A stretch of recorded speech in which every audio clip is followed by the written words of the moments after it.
Oyun canavar takipçileri, bugün sizlerle bir oyunun Bugatti kuponunu göstereceğim. Bunu çok az kişi biliyor. Daha değişik şeyler de göstereceğim. Hileymiş, ön dikmeymiş, öyle şeyler. Şimdi oradan başladığımız zaman direkt gidiyoruz.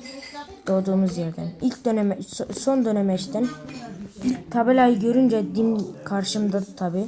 Bu havalimanı işaretini görünce sola dönüyoruz. Sağa, pardon. Burada ok işareti var. Buradan giriyoruz ve tam şu döndüğüm köşede. Tabi burada yok şimdi çünkü ben onu aldım. Şimdi size bir hile göstereceğim. Bu şu tuşla yapıyoruz bu hileyi. Sadece tuşla. Yenileme tuşu. Pardon arkadaşlar.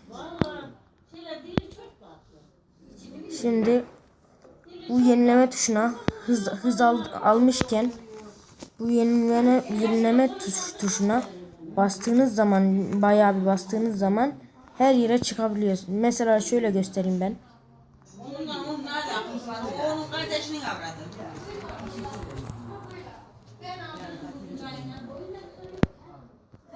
Evet, bu kadar. Damdan dama da uçabiliyorsunuz. Mesela bir kere daha göstereyim onu. Mesela uçurumdan atlayacaksınız ama çıkamadınız.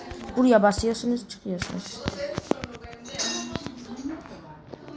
Mesela bura. Buradan. Şimdi de ön dikmeyi göstereyim. Arkadaşlar, ekranınızın sol üst köşesinde ABS, TC, ESB var.